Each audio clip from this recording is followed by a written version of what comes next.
Hi, everyone. Slamfire Radio, episode 540 for January 17th, 2024. I'm one of your hosts, Adriel. I'm another host, Kyle. And I'm another one, Trevor. Returning from the grave, Trevor is back. Okay. Not the grave. Thank you. Let me get early retirement. I never retired. I didn't die. I shot a match on the weekend, right? No, it's actually not a surprise that I shot a match, but one of the guys in a group chat that I'm in with some of the Nova Scotia IPSC people, he's like, welcome back out of retirement. Listen, Chuckle Nuts, the only fucking thing I retired from was social media. I never stopped shooting, not once. I stopped running shit, but I stopped posting about it. I'm not dead. I'm just not online. It's true. You can live and do things without posting about them. It's true. It's true. I don't believe it. I had breakfast this morning. I'm the only person who saw it. Didn't take a picture. Didn't even gram it a little bit. No, oh Jesus. My goodness. No, dude. No. So still not on social media. Still shooting shit. Awesome. Very good. Yeah. Well, why don't you start us off with what you did in Gens? You've got probably some stuff to talk about, right? Sure. So most recently was getting down to Nova Scotia to hang out with the captain and the usual suspects down there that I shoot IPSC matches with. Unfortunately, last year, so yeah, if I'm being honest, last year I did not shoot indoors. We used to shoot one match per month all year, both indoor and outdoor, and then my outdoor hobbies obviously changed a little bit while studying, and then they kind of stayed not as active outdoor as I was, but indoor. Captain Andy and I used to shoot one indoor match in Dartmouth every month at the AMA indoor range, and then his lead levels were astronomical.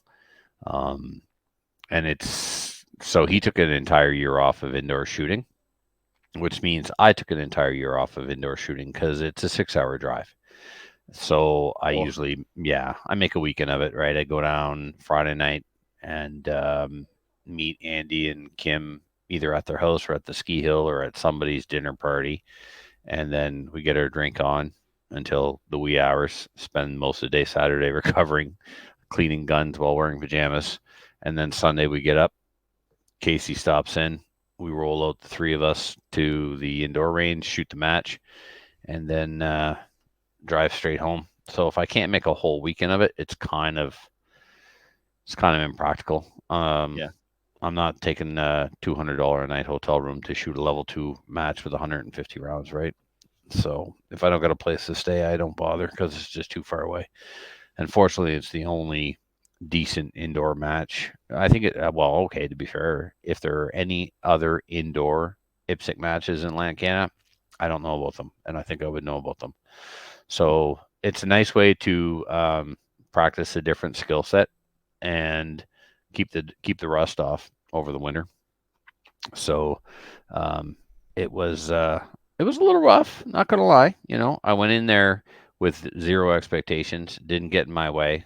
I just let the performance roll. I fell into autopilot, but I did consciously make an effort to get a lot of A's, and howdy did I. I think the dude who won had like 90 A's and I had 117. But IPSC is but IPSC is points divided by time. So my alpha count was 117. My total seconds for the match was 120. It should have been 117 and 95. So I finished 5th overall. I haven't shot an indoor match since 2022. I only had 3 outdoor matches this summer. I had no complaints. I had a blast. I saw, somebody recognized me from the show. This isn't going away. I listened to Slamfire Radio. I listened to Slamfire Radio last week, and I heard my name 3 times in 15 minutes. And then I go to a match on Sunday, and normally, because my memory is just crap, right? When I was organizing matches, I saw everybody's name all the time, and then I could put a name to a face. But even like when I was shooting there in 2022, because of COVID and not seeing people and stuff and scamdemic lockdown, and somebody come up to me and say hello, and I'd be like, Andy, what's that guy's name? Andy would, that's Derek Merriweather. Just kidding, Derek. I haven't forgotten you. And anyway, so some dude, shout out to Richard. I know we do them at the end, but some Richard guy came up to me. Or actually, he went to Andy first. He said, "Is that Trevor from Slamfire?" So it's kind of funny. All these years later, still getting recognized at matches. So, um, what else? That's the most recent thing. I mean, just renewed all my memberships and stuff at the clubs and the associations, and Mm-hmm. went down and I don't know. I'll check with Steven. If Steven's shooting the February match, I'll go. Andy's away, so I may not make it. So every weekend I got something. I'm either shooting a gun, shooting a bow, or playing with a toy car. So I'm super busy, but it's awesome because it's pay to play. Like I don't run anything anymore. I'm not in charge of anything anymore.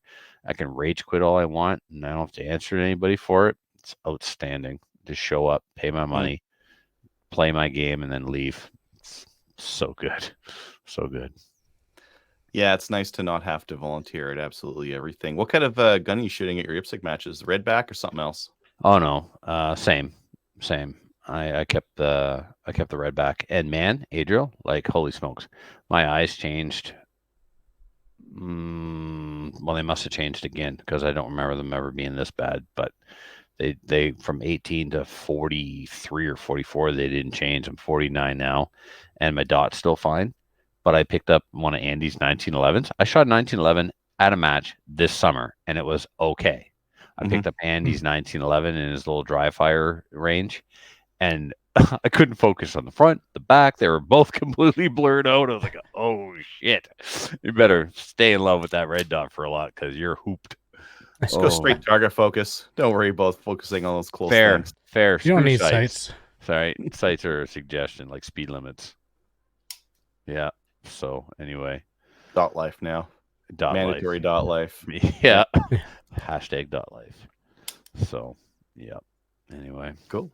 Yeah. All right. And other than that, both archery.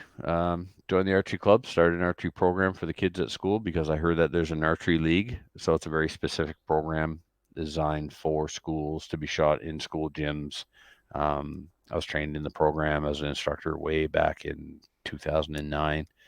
And a week after I started at my new job at my new school, I heard that the district was holding a tournament. I was like, oh, I'm putting together a team of killers. These guys, they don't even know. I took pictures of all my archery. Hold on.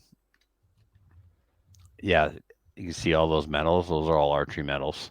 And then the rest is IPSC plaques. But yeah, the top ones are provincial championships and national medals, and then local stuff.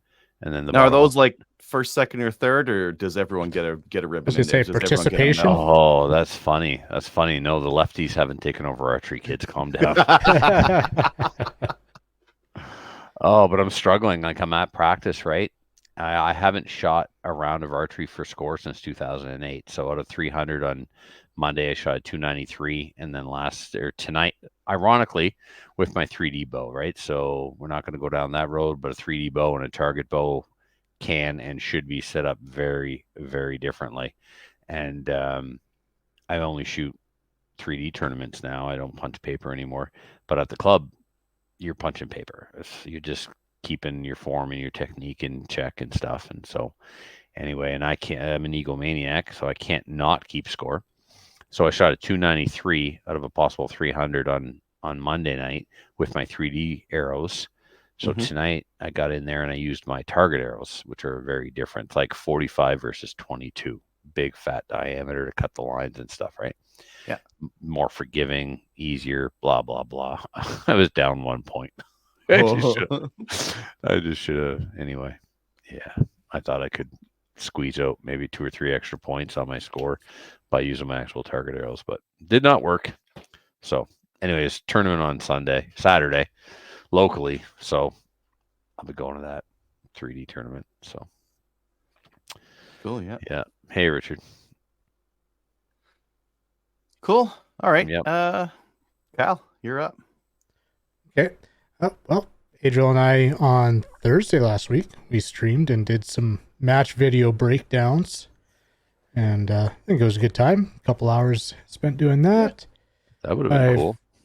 posted one video up on YouTube, and I'm gonna schedule probably at least like one a week. So I got 3 more stages that we reviewed from Thursday to Now, post. up. Kyle, are these your stages that you shot? So you record yourself, and then you and Adriel break down your performance, your stage plan, all that stuff? Yep. So you look at it and go, this is where I shit the bed. Next time I'll do it Oh differently. yeah, just tearing each other apart. Yeah. I love it. I'd like to get in on this, actually. Let me know when you do one. That could be fun. Okay, pretty will fun. do. Yeah. Far be it from me to be overly critical of anyone. So, but yeah, it was good, and yeah, absolutely. I'll let you know. We'll send out a messenger pigeon or something to you there, Trevor. Nice. We have the telephone down here in New Brunswick. Do you Yep. got that now? Yeah, so waiting on indoor plumbing, but Okay. Then, well, I know we got come up in an email there, but my new camera came in, so some stuff for that. I know Tony was asking an email coming up. It's a Sony ZV-E10. So getting that set up for SHOT Show next week. Fancy. And Are you going to report from SHOT Show? Not next week, probably the week after, right? yeah, I might. Well, yeah, I mean, I might be on the show next week and might just do like a quick thing, but that's middle of the show, so Yeah. I might as well wait for the full report till Yeah. the show's actually done. 31st. Yeah. That way. Okay, cool. Yeah, but I'm gonna try and get some interviews and some video while I'm there, so then we can post up separate, SHOT Show coverage for the channel. So yeah, playing with that, getting that set up. Me and same buddy who went to Odessa. We drove to Lubbock on Saturday and shot a USPSA match there. It was a good match, 6 stages, so it was definitely it was worth the drive. They put on an incredible match. There's like 70 shooters at this level 1 match, and that's a good video for us to. Well, I was really happy with my movement on Saturday, like movement through the stage. I forgot how to shoot. Took a few too many mics. Same thing that happened the weekend before in Odessa. My best stage and stage win was my first stage of the day, and also the only stage where I didn't have any mics. sorry, Kyle, what discipline? Pistol. Okay, no, sorry. So like What match? Was it an IDPA? Was it an IPSC? Were you USPSA. Okay, and what I'm shooting in limited minor. limited minor? Yeah. Okay. Does your boyfriend know?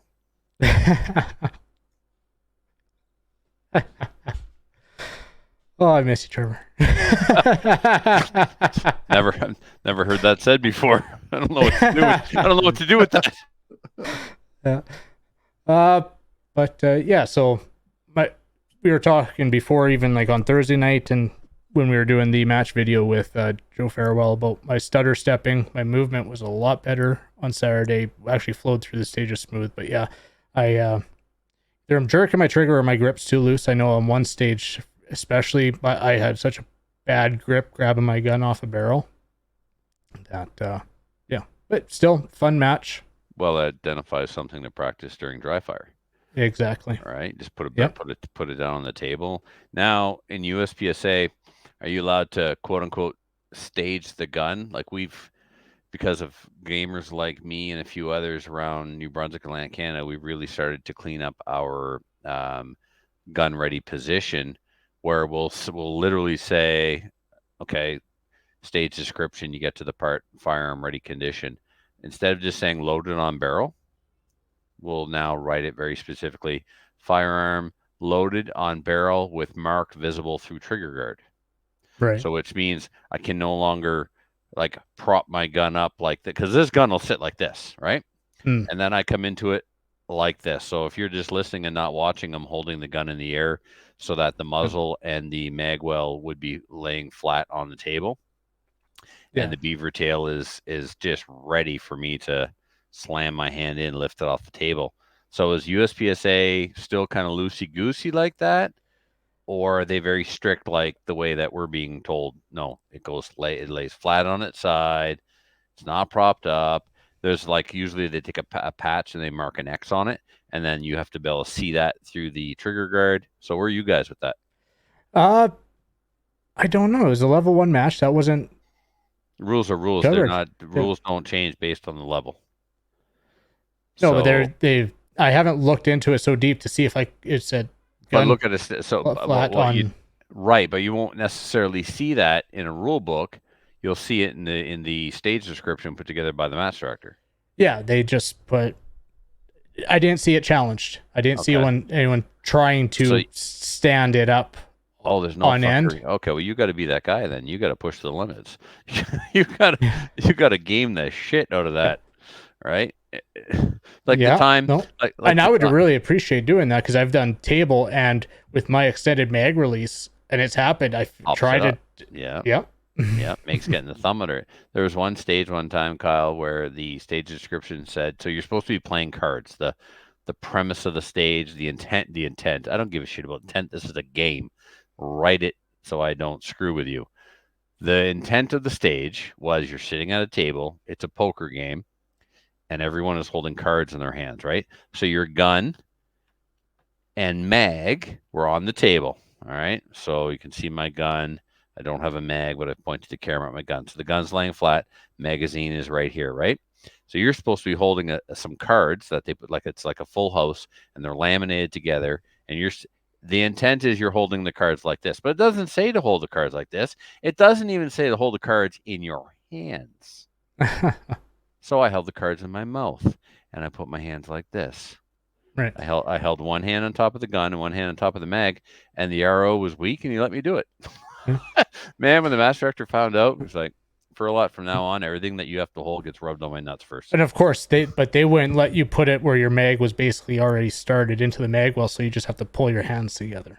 In this case, they may have had an outline. The gun goes here, the mag goes here, and then if you were lefty, it was, you could switch it over. But anyway. Yeah. All right, sorry. It's all good. But yeah, so identified some stuff to work on. And got a match coming up this weekend here in Carlsbad. Although looking at the weather, I don't know if we'll cancel it or not. It's on daily highs just over freezing, so I don't know. But meeting tomorrow night to go over that, and then next week SHOT Show. Yeah, that's about it for me. How about you, Adriel? Oh, a couple things. This last weekend, I did my first PAL course. Yeah, good time. So now that that's done, it was good to kind of see some of the just some of the logistics of running one of those things. Right, needed to figure out okay, what do I need to have? I did it at my house, so I'd have absolutely everything I could possibly need, and identified a couple things ooh, I really need to add that to my kit. Chokes. I need to add a couple of chokes to the kit. Well, I got a pile of old Turk shit shotgun chokes, so I'll bring some of those, a full and a cylinder, and that'll make it easier. And then a couple of other things that were just handier to have out, extra pins and all that kind of stuff. So give me a list of things that I needed to kind of head down to Staples to get and make sure I had ready for my next PAL course, which will be kind of in February here. Actually, I might do another private one before then. I'll probably do another private one before then. But that was good because this one was with friends and family. So a whole bunch of my brothers and family got licensed, and now they'll all have licenses. Richard's asking, first few courses monitored by someone, or are you good to go? I'm good to go. Just have to produce the course reports and do all the paperwork as per standard. And I got a buddy of mine who's doing PAL courses in Calgary that's been helping me along with some of the paperwork and do's and don'ts and all that kind of stuff. So it's been very helpful to make sure that I've been getting my stuff done. So that went well. I've got a whole bunch of events that I'm going to be doing at the Sherwood Park range that are going to be announced here in a week or two. So those will be good. They have a clubhouse. It's a really nice setup for it. So I'm looking forward to those. I think what I might do is I might camp. So like Sherwood Park's got a campground there as well. So I might camp and then do a PAL course and then camp a little bit more. And then Sunday, maybe do a little bit of shooting, then pack up and go home kind of a thing. Do a couple of weekends like that. If there's enough demand for it, I might do our PAL courses. I didn't think I would get any demand. But I built like a basic page on my website and that kind of thing. And I've already been getting calls. Hey, can you do an RPAL? I'm like, well, why? Oh, I got to do one for work. Oh, okay. So I'm starting to come around to the fact that maybe I'll have to do RPALs as part of this. I've been trying to avoid it because it's another day. It's some extra complexity with, oh, this person's this day and this person's that day. This person hasn't had it. This person, you have to do the 2-4. I don't have a double action revolvers because those are stupid. And therefore I need to rent a kit. I need to get a kit from HIA to be able to put on those restricted courses. So, but I might have to do them anyways.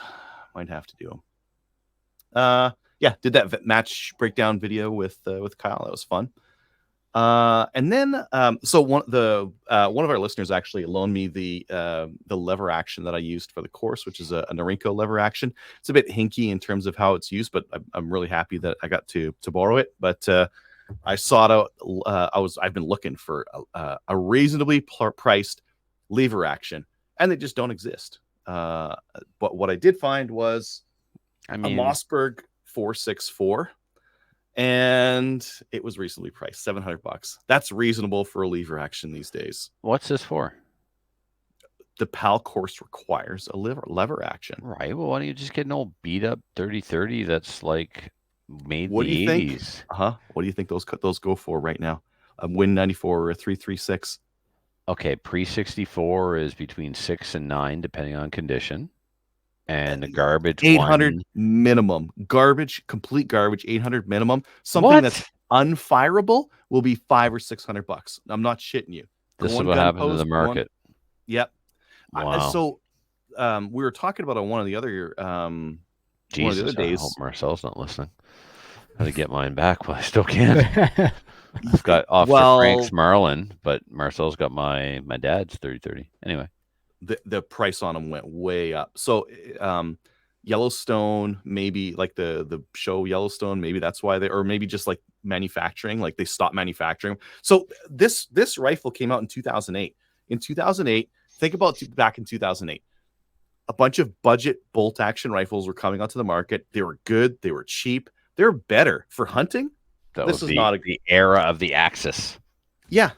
Or even the Savage 111 package trophy rifle. hunter. Yeah, that's what I had. My $400, $500. Great rifle. Great rifle. Same price as one of these, but in a much more capable cartridge. So I think Mossberg released this gun at the wrong time. That's a nice animal, man.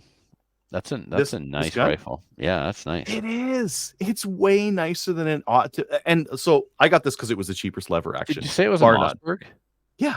Oh, I thought it was No, it's a Mossberg 464. Wow. But it's got a rebounding hammer on it. Okay, kind of neat. It's got a lever safety, which I don't really like. Oh, they all do. The rebounding hammer on it is quite nice. And it's also got a tang safety because why not? Let's put another safety on there. That's not like, okay, I just described 3 safeties to you: the lever, the tang safety, the rebounding hammer. It's also got a firing pin. Like the firing pin, the lever has to be in for the firing pin to be able to strike on the bolt. It's got garbage. Overly complicated, overly engineered garbage. Wow. That perspective. So overly engineered, yes. But they sold this as a budget lever action when it came and as long as you never use it, it'll be fine. Oh no, I think it's good. Put 500 rounds through it. Let me know it breaks. I will. Well, actually, I won't. I'll put. I was gonna say no, you won't. I'll put 50 rounds through. Yeah, you'll never put 500 rounds through that in your entire life. No, never. And I mean, the finishes on it is not great, and the checkering on it is that laser engraved stuff that doesn't last, rather than like complete checkering. You see that wear on the forend there? That's because with real checkering. No, well, I think it's the laser, I think it's a laser cut engraving on it, because like a regular checkering is hard and doesn't wear off, whereas this laser stuff or this cut stuff, like it can be brushed off like that, so it's not as durable, right? But it's like compared to some of the older lever actions and some of the even like it's easier to put a scope on. It's got like the trigger press on it's not bad. The cycling on it's not bad. So you know this. You know this. I didn't know this. Recently, I had my hands on a Marlin 4570 that was produced now that Ruger has them. I didn't know that they left they're no longer Remlins, and that Ruger had them. And of course, well, that's what you would expect. The quality was outstanding, but the price is also outstanding. Like pretty much all new lever action rifles now are $1,500 and up. Wow, it's outrageous how expensive they are. There's some exceptions there. I think there's some Chiappas and some Petersolis that are a little bit less if they're not. Name another word. Name another word that starts with the letters CH that's pronounced K. It's Chiappa. Chiappa. Yeah, like Chiron? Chicken. Chiron? Like chicken. Anyways, yeah, I'm actually like kind of happy with this thing. It's going to do what I need it to do. In terms of a hunting rifle, I'm never going to use like something like this for hunting. You had to spend $800 to get a teaching aid. 700. Oof, 700. Okay. 700. Yeah. Indeed, I did. Indeed, I did. Yeah, you'll get it back. Something that was. Yeah. I'll get it back pretty quick as soon as I can get the classes going. And then a smaller thing, but I've got a Diana. I've got a Diana Chaser. This is actually on Matthew's recommendation. So I had that like pump action Crossman, and Matthew was saying, hey, you should get the Diana. It's got a 7-shot repeater. I got one of these things. Trying to find the magazines. Oh, what a bastard! So hard to find them. Oh yeah. So I'm like single shot firing this thing, and a buddy of mine, listener to the show, and Edmontonian, he's like, "Hey, I found a place that has these clips, and they're pretty cheap. I don't know if they call them a clip or a magazine. What is that? Magazine? Clip? It's a magazine. A clip feeds a mag. A mag feeds a chamber. What are you talking about? You know these things. But it doesn't. But a clip can go in the gun, though. Yeah, an M block clip. Is this an M block clip? Anyways, regardless, 7-shot magazine. Yeah, it's kind of cool. It's like a little spring-loaded guy in there. I think it's cute when you try and correct me, Kyle. Do that again. That was fun. And yeah, all you need to do is just run the bolt, and that's cool. It loads every time. I still have the Crossman pump one that I had growing up when my dad passed. We were cleaning out the house. I found it. Is it 177 or 22? No, 22. The big dog. It can kill. It will kill. It will kill. Yeah, I used that one on some grouse and rabbits and all sorts of stuff this year. I cleaned it for the first time probably ever. They need cleaning? This one did. Probably. But yeah, anyways, so that'll be nice because the whole idea is I want to be able to shoot grouse with this thing. I was shooting grouse with the pump action. Hey, what happens if you miss? Well, you're aiming for the head on a grouse. You shoot him, you fire your shot, you miss.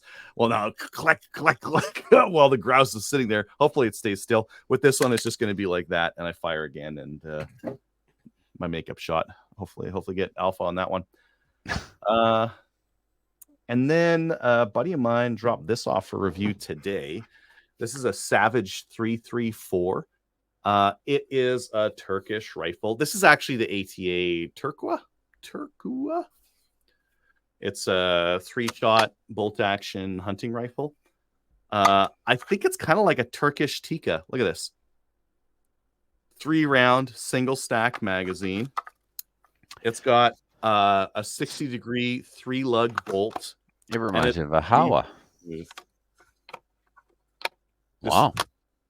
Glassy smooth on the bolt. Glassy smooth or tolerances you could drive a truck through. Smooth. I'm moving it side to side right now, and there's like a tiny little bit of wiggle, but not really a lot. Really smooth on it. I was like on the fence with these things because for Boxing Day, Cabela's had like the Axis for sale, or they had these for sale, and these are just a little bit heavier, and the magazine's only 3-shot. That's all you really need hunting anyways. But even though it's only 3-shot, it's still not flush. So I was like kind of on the fence with these things, but oh boy, after having it in my hand, it's interesting. It's got a 3-position safety on the side there. I don't like the position of the safety. I hate these safeties that are up on the right side of the receiver. Yeah, You're give up me on a a deer or toggle something like behind. that, and you gotta I gotta reach over here and be like, Yeah. turn it No, off. give me a Safe. tang. Yeah, That's good. tang or something else that's just easier to reach. But this one's got 3 positions, so bolt lock, safety in the middle, and then off safe at the end there. So I do like 3-position safeties because I have gone out hunting and bumped the bolt and gone to take a shot and not noticed it. And yeah, so it's nice. It's nice having those 3 positions on there. The comb of the stock is way higher than a lot of other, like a lot of budget hunting rifles. The stock goes down like a lot and the comb goes down a lot, and you're not able to get like a decent cheek weld. I still think like this one, I don't quite have my cheek on it just yet, but So it's 100 way years, higher. What's that? 100 years later, they're finally putting stocks for scopes on rifles that don't have iron sights. Yeah, if like on my Savage Axis, I have to have a huge pad on it in order to run a scope, and like this Yeah, scope the Axis isn't. that didn't come with iron sights has a stock Yeah. meant for iron sights. Yeah. Yeah, or maybe like maybe they're trying to make it so that absolutely everyone can use it. Now there's some like fat-faced mutant out there that they've designed that gun around as a minimum viable product, but this one's a I lot feel like better. fat face mutants are not the market for these guns. Stock on it feels kind of cheap, but steel sling swivels. That's a rarity these days. Wow. There's so many places cheaping out and doing like the molded in sling swivels that steel sling swivels are kind of a luxury these days. What else did I do? I published the video on the Huglu Renova and then sold it. So I had a guy who wanted to buy it. I'm like, I got to do the video first. I did the video and they're like, okay, now I'm buying it from you. Now it's fine. All right, fine. I got too many shotguns anyways. I was glad to move it. Too many of these things on the back row are 12 gauge. Got to move them out. So I think I'm going to do a range visit this weekend. I'm going to shoot the Savage 334, the Mossberg 464, and that GSG 16 up there. See if I can wear it in, see how reliable it is. And yeah, just have some fun. It's going to snow a bunch, but whatever. What do you got in the way of like tactical 12 gauges?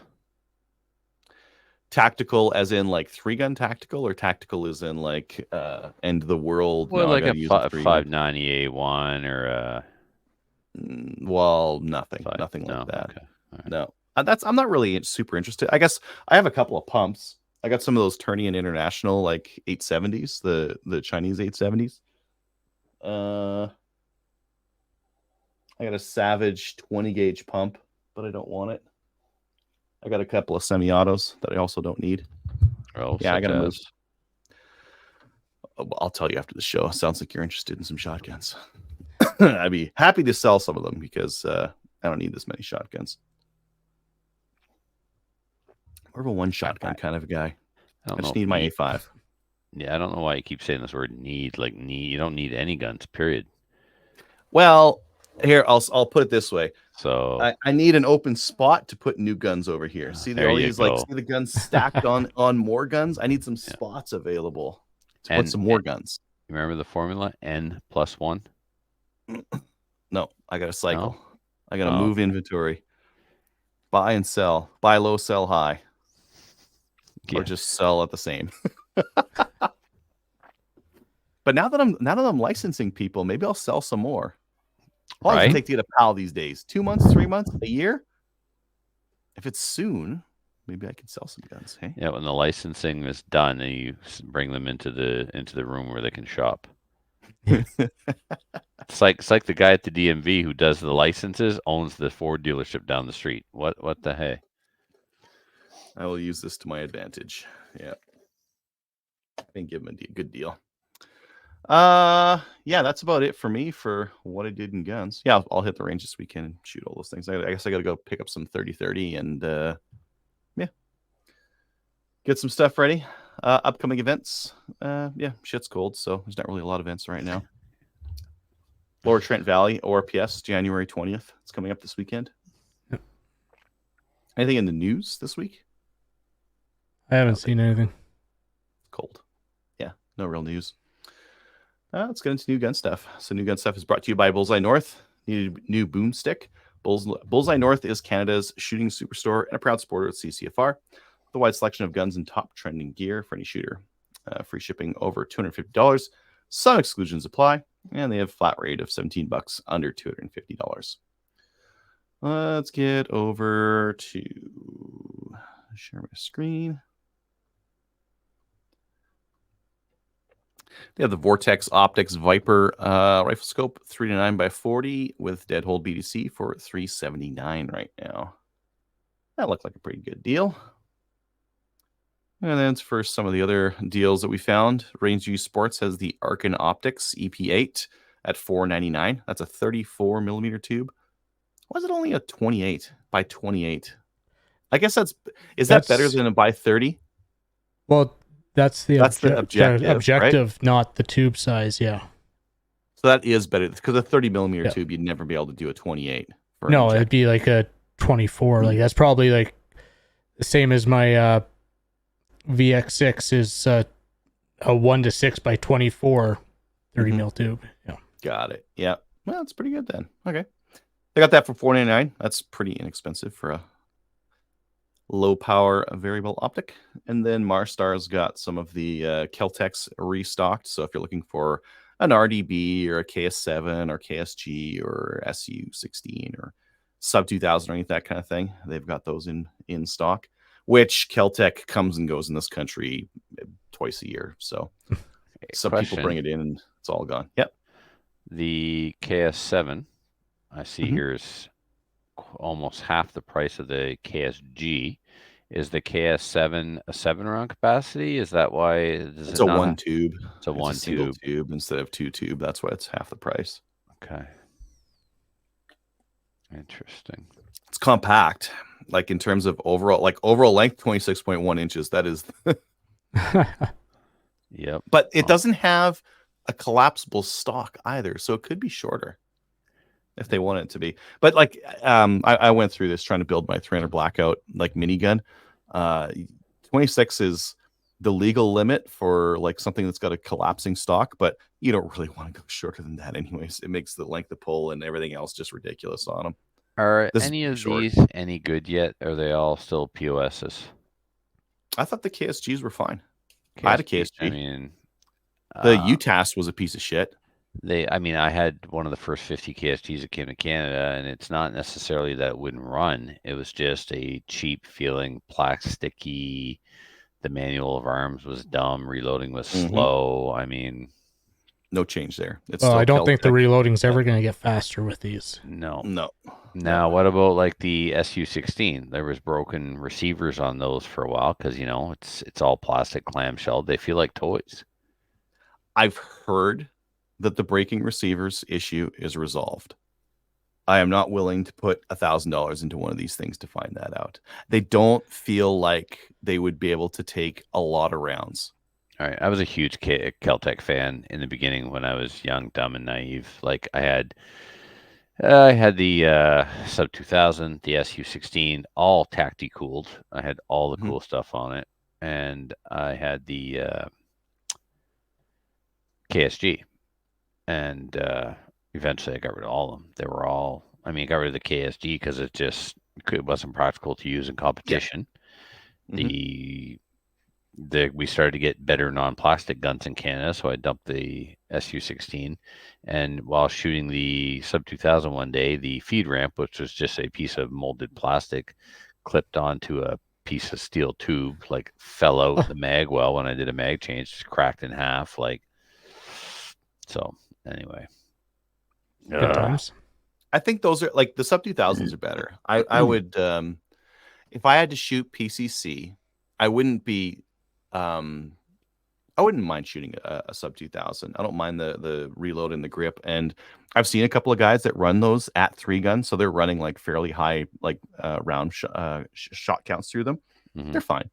They're staying together. That's good. They're staying together for the most part. Okay. I had the that aluminum handguard, the Red Lion Precision one, and the front sight was the cool. the new Sub 2000 has a rotating handguard, so Yeah. you can put an optic on it. That's right. Yeah. That's what the red Mhm. line gave you at the time. Yeah. Okay. But this SU, like, this would be a real cool like ranch rifle. If you wanted a ranch rifle, low round count on it, but something to shoot coyotes, chuck it in the tractor or whatever, I would totally buy one of these.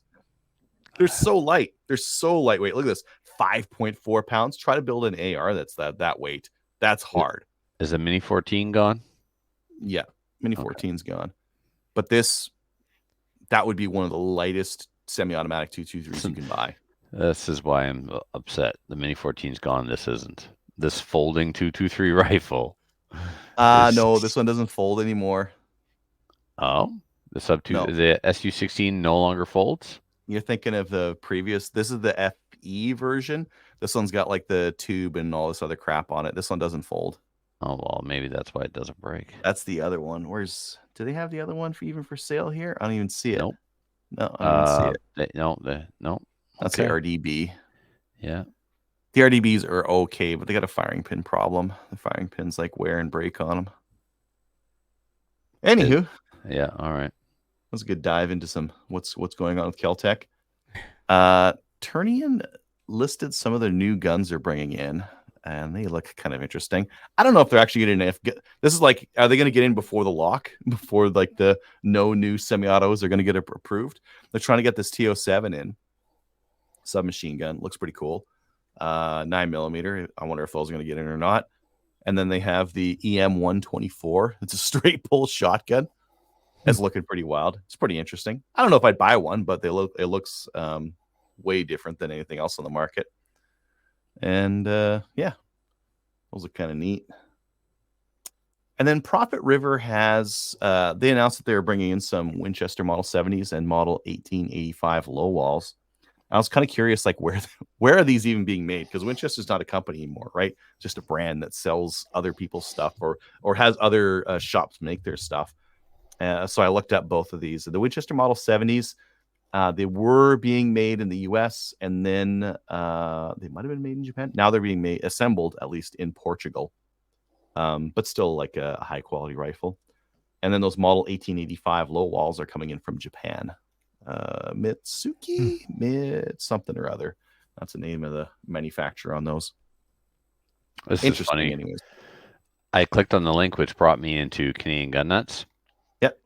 And oh boy, I checked my inbox. There's messages from 2001. I'm sorry to hear you're leaving the show. Do you still have such and such a gun? Oh, I had the same thing. I actually just recently logged in. I'm like, oh crap. I had a listing up and it was like some ammo for 17 WSM, which is impossible to find. And I had listed it and forgot about it. And I had like 10 private messages like, oh, boy, can you ship this to me? And I forgot about it. Oh, But, man. Yeah, old CGN. That's primarily what I use to see what new gun stuff is coming in, right? Because most of the retailers are on there and they post up there when they get new stuff. Anyways, why don't we get into the main topic, which is bow hunting. This is actually a topic that our listeners asked for in our recent survey. So we did an annual survey, see what kind of topics they want. They're like bow hunting. I'm like, oh Nice. yeah. I was talking with Trevor. I'm like, hey, you bow hunt, right? I've done killed some stuff, yeah.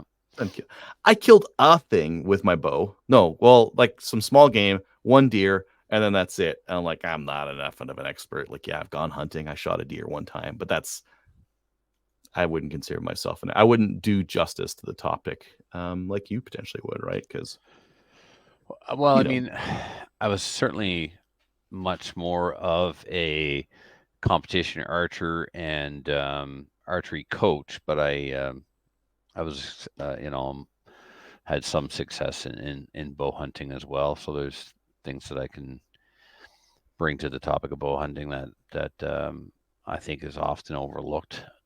So I put down some talking points here in the show notes to go through. And so one of the first things to consider when you get into bow hunting,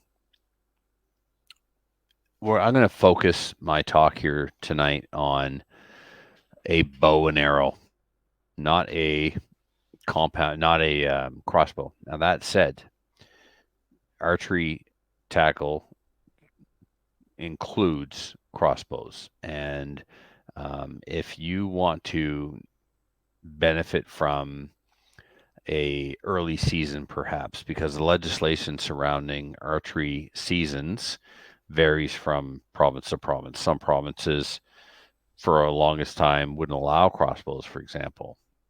Some provinces offer an early season or an extended season for archery tackle. So if you want to use a string and an arrow to bag your big game, because it will get you into the woods, for example, in New Brunswick, 3 weeks early. You can Yeah, start. it's quite a bit earlier here in Alberta as well. Like in my area, I can hunt September 15th instead of November 1st. It's a big advantage. But And- Alberta crossbow doesn't count as archery. There you go. Right. See, so you have to be familiar. That's a great point, Heffy. You have to be familiar with your provinces and zones regulations with regards to archery equipment, whether that archery equipment be a crossbow or a bow. We just heard one example where the crossbow is not even linked with the bows. When crossbows came in New Brunswick, man, oh my God, I thought we were going to have blood in the streets because they didn't want to share the woods, right? Just like if you go back far enough, traditional archery equipment was the only thing allowed during bow season. Then compound bows came out, and the guys didn't want to upgrade their equipment. They didn't want to share the woods with compound bows. And let's face it, a compound bow is much, much easier to master and shoot than a traditional bow.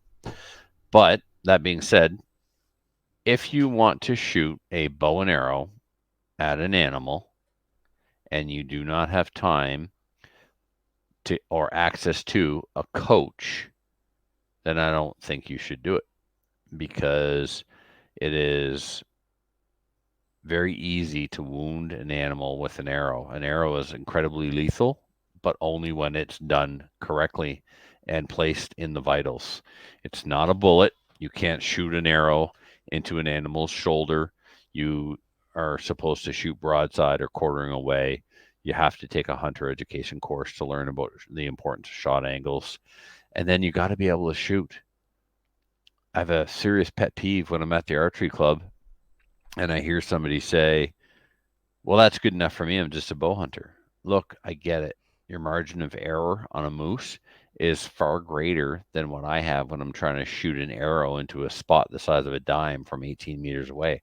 I get it. But I wish the attitude was, it is far more important for me to be accurate as a bow hunter than it is as a target shooter, because if I shoot an 8, nobody cares.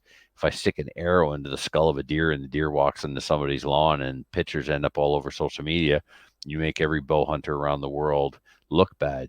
You feed the lefties and the anti-hunters who want to ban bow hunting because it's unethical.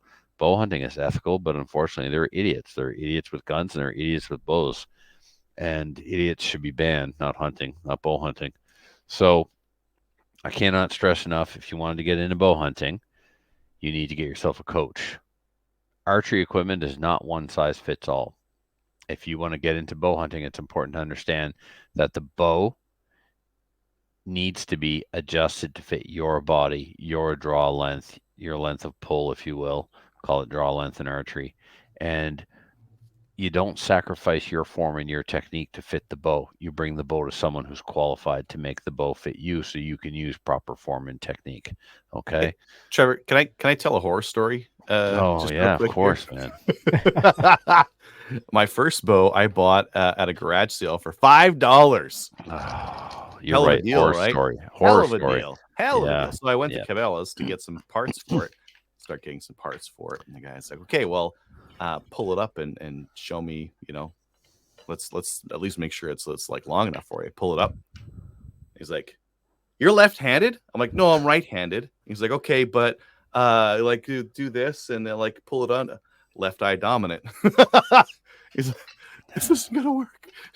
You got a right-handed bow, and it's non-adjustable because it's some old piece of crap you got at a garage sale, and yeah, it didn't work. Yeah. So that's worth talking about, and there's a couple of different philosophies. So I don't want to burn up too much time with it, but archery, the purest form of archery, it should be shot with both eyes open. You should not be closing one eye like some kind of bullseye shooter.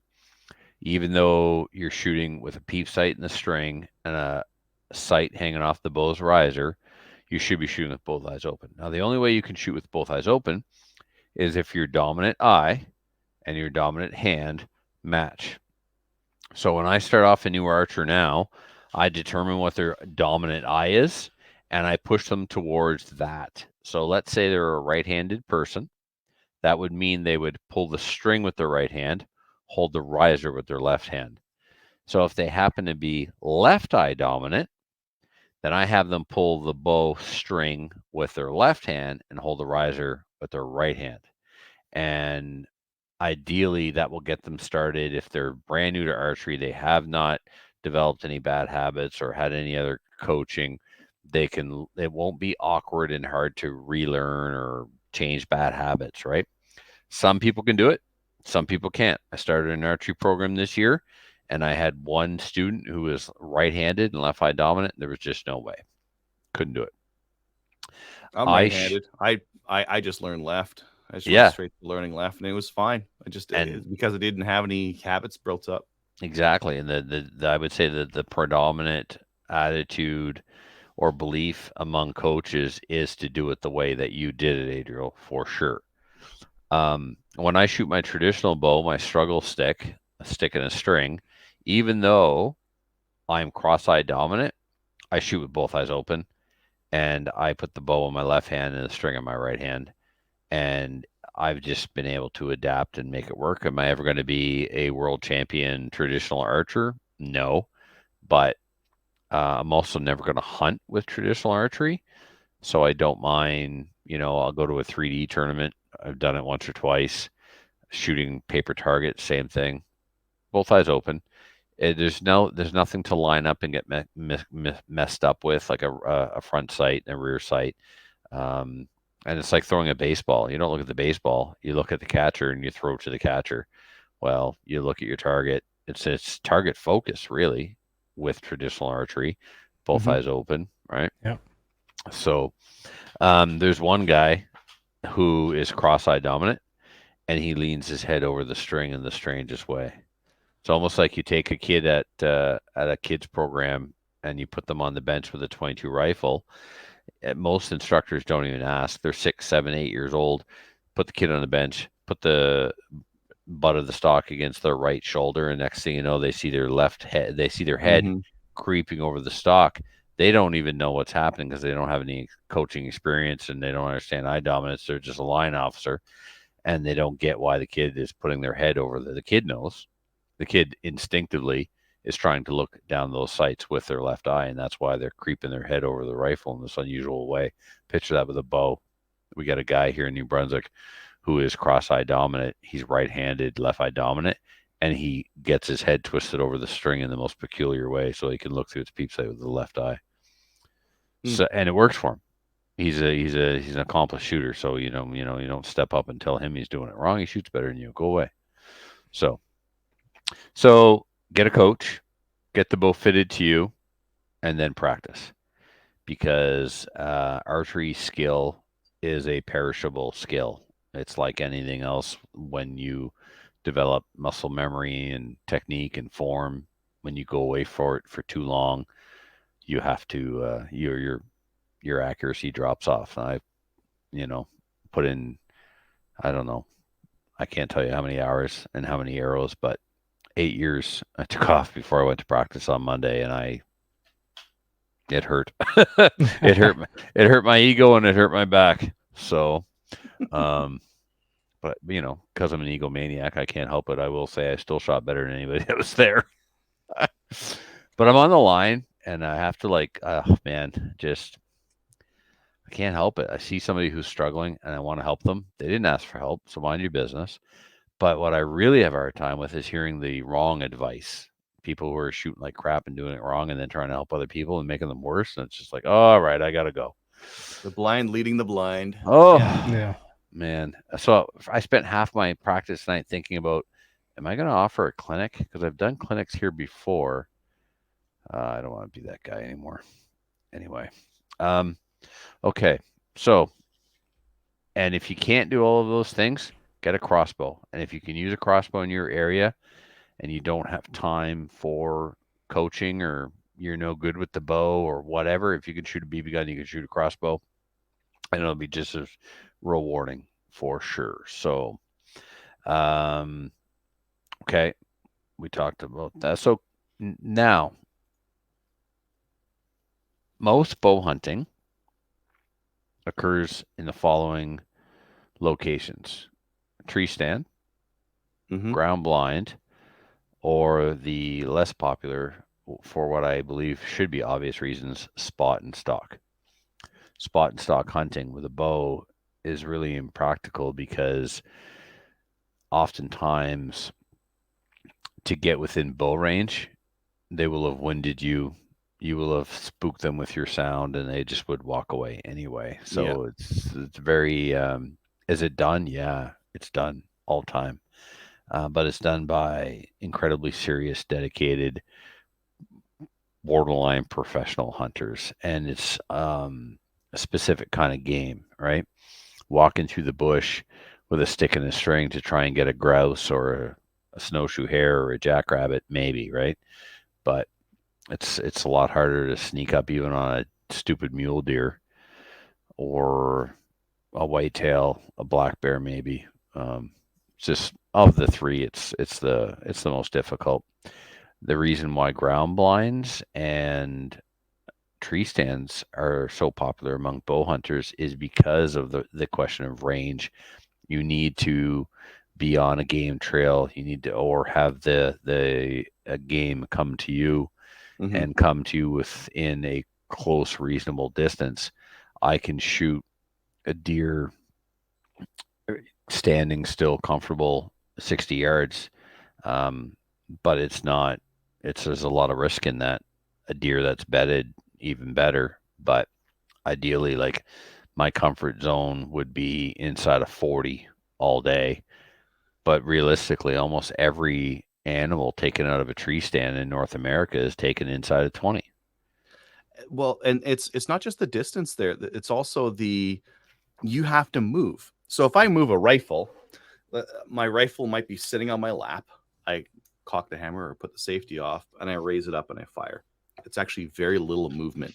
If I do Yep. that with a bow, now I have to bring the bow up. I have to Well, draw it yeah. Well, here's me. and then fire. Right. So put the camera on me for a second. We'll imagine I'm sitting in my tree stand here. So here I am in the tree stand. I'm holding the bow up, but basically the bow is hanging on the tree next to me. So I'm sitting facing. Now I'm facing my camera, right? But ideally, the 90 degrees to you. 90 Yeah, degrees, where your right? Because hips are facing. if you are shooting a bow, you're standing perpendicular to the target. You're not squaring off parallel with the target. You're perpendicular to it. So you're facing one way in the tree stand, but shooting 90 degrees to your left or your right. So I got to get the bow Mhm. quietly off the hook, bring it around to my body. I will have already had an arrow knocked, of course. Yep. And there's mechanical release aids. So sometimes hunters like a wrist strap release aid because it's always on them. They don't have to reach for it. They don't have to look for it. They hook Mhm. that on, whatever. I still use my target release because whatever, You have it. You're used to it. right? So then I've got to get into a shooting position, get my bow out, draw, come to anchor, come down. Like, it is a lot more work than just grabbing a rifle. That's probably on your let's face it, your rifle's across your lap, On your lap. Yeah. right? I mean, Yeah, anyway. that's what I found shooting that deer that I finally shot that one year is I had to wait until it was past me before I could take that shot. I couldn't do it like at broadside because it could see me. So I had to wait until it was like 5 steps beyond, and then I could draw and then I could fire at it. And it was not a great angle. I had to almost fire directly in front of me. So it wasn't like a really nice 90 like I Yeah, you wanted. were Instead, it was sacrificing your form and stuff. Oh, that's the other thing. You spend all your winter standing on a shooting line inside a archery club somewhere, dressed like I am in a t-shirt and a ball cap. Then you go put on all your heavy hunting clothes, and you've never fired an arrow wearing your hunting clothes, and all of a sudden the string hits your arm because you've got this much insulation from your big heavy jacket, and it affects your shot, and the arrow goes over the deer, and you've lost the buck of a lifetime. You've never climbed your tree stand and fired an arrow. You've never fired an arrow sitting down. What is it? Train how you fight. That's the thing, right? Train how you fight. Well, practice how you hunt. I've gone into the woods, put up my tree stand, brought a 3D target with me, had a buddy with me. All right, stick that deer over there. Okay, and I'll stick it over there, and I'll stick it over there, and try in different angles, different shots. Right? If you don't have time to do that, kids, get a crossbow. Yeah, some of the tree stands or some of the blinds that you might want to shoot out, you can't. There's not enough height. You try. Oh, there's a roof here that wasn't an issue before, and now all of a sudden my bow is hitting it. Now what the hell do I do? Archery tournament. Guys set up. So you got 10 stations, 2 animals per station. Put 1 arrow in each animal. Move to the next station. 20 animals total, right? Scores out 200. Station number 1 and 2, they stuck a ground blind on the right on the shooting line in the gym. Kind of cool, right? Yeah. Mm-hmm. Until the dude with the Olympic style bow showed up with the, the bow is like 60 inches from tip to tip. He's got his Olympic style stabilizers on there. He can't fit inside the ground blind. They're like, what you got that at a tournament for? You would never take that hunting. You're not hunting, genius. It's a game. Yeah. It's a game. Like, it's practice for hunting. Maybe for you, Chuckle Nuts, but this kid just needs to shoot some arrows, and he doesn't care what he's shooting at. He's out there training. Oh man. So yeah. So the bows, hunting bows, keep getting smaller and smaller and smaller, and it kind of goes against fitting a bow. When you get these short axle bows, you got a real sharp string angle. Your draw length on that bow may appear to be longer than on a target bow, which is longer. Long bow is going to have a shallow string angle. A short bow is going to have a real sharp string angle. And to get the same anchor point, you got to make it longer. And anyway, hunting bows should be the easiest bow in the world to shoot, but they're in fact kind of difficult to shoot because of how they're designed. High let off, short axle, so you can shoot from a ground blind, shoot from a tree stand, stuff like that. So yeah, the most extreme ones. Yeah, I think so. I think there's still like lots of, especially at the value priced end of the market. Those are very reasonable bows. They're not extreme versions. They haven't crept in yet. The string to riser length is still pretty reasonable and all that kind of stuff. Next on the list, one of you added broadheads, expandable versus fixed blades. So what we're talking about there is a broadhead is a hunting tip that goes on your arrow, and it has cutting blades, okay?